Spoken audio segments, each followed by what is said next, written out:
on the outside, so you'd walk in. As you're walking in, you'd be gowning up with all that kind of stuff. So you'd like put your booties on first, step into the room, and then you can put your gloves on and your gown, and then put all the rest. Is foot baths with your shoes on? Well, you're inside. Once you're inside the isolation ward, when you're coming back out, you take bit by bit off, and then that stays inside. So anything that is inside the isolation ward needs to be double bagged before it's brought out and then disposed of properly. Anything that comes into contact with anything in there kind of has to stay in there unless it's coming out double bagged. So when you de-booty yourself, if you have a foot bath that's just on the outside of the door, like you'd step into it, and so you'd step into like Trigen or something like that. Whichever like disinfectant you're using, and then that way when you step out completely, there's no residue left on your shoes.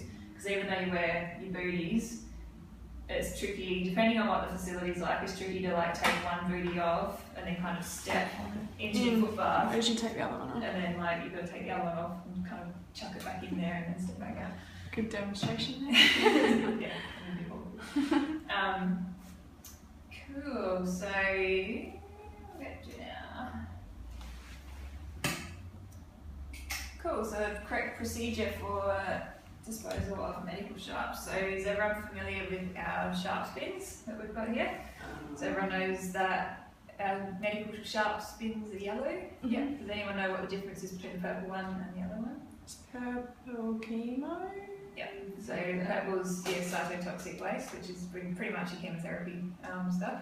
So all of your chemotherapy sharps and syringes and your drugs, drug containers and everything go into the purple one. All of your other medical sharps can go just into your normal yellow ones. So your medical sharps bins have to be labelled. They need to have the medical sharps logo on the front, which is the little triangle there with the little circle dashes in it. They do have a fill line, so you're not supposed to fill them past that line. Quite often that gets missed because everyone's like no one checks, they just kind of chuck stuff in there. So it's good to have a look and just make sure it doesn't come past the line. So the line's actually down here, and we usually fill it up about here. So you've got to be careful not to fill it up past there. Once you've put your sharps in there, that then needs to be disposed of in the medical waste bin, which is outside. So depending on if it's hot as well, because some of that stuff in there might smell, depending if you're collecting bloods or doing skin scrapes and stuff like that, can get a bit funky. So you can put it in the freezer until it's time to. Is there special lids to fill it? Yeah, so if you fill it up to there and then it's got a special lid to close, and then you've got new ones. Does everyone know where the empty ones are kept? No. So they're just in the pharmacy, just underneath the bandaging material and stuff is. What else would go in the purple bin? So you can get slightly bigger bins than that, and then you can put your gowns and stuff if you've got something contaminated when you're dealing with a chemotherapy patient. So if you do have some of the drugs splashed back onto your gloves or onto your gown, your booties or your mask, then you can put those in there as well. And even if you've got, it'd be a fairly unlikely situation, but you know how on some of our fluted cats we have the urine collection bags on them. So if you had, say, a cat or an animal that had a urine collection bag on it that was receiving chemo, that urine would then be contaminated with the chemo drugs, because anything that they excrete comes out in that. Yeah, so you could dispose of that sort of stuff in there as well.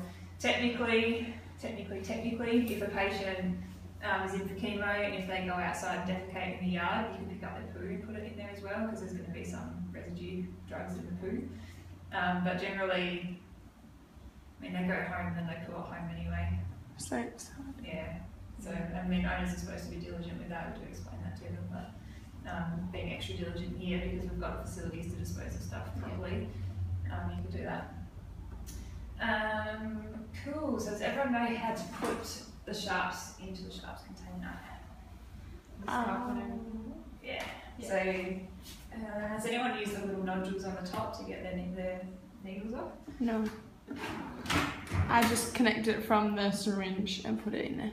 Yeah, so there's a couple of ways to do it. Do we have the same thing with the needle in? Yeah. Yeah. So yeah, there's a few different types of medical sharps containers. Some of them are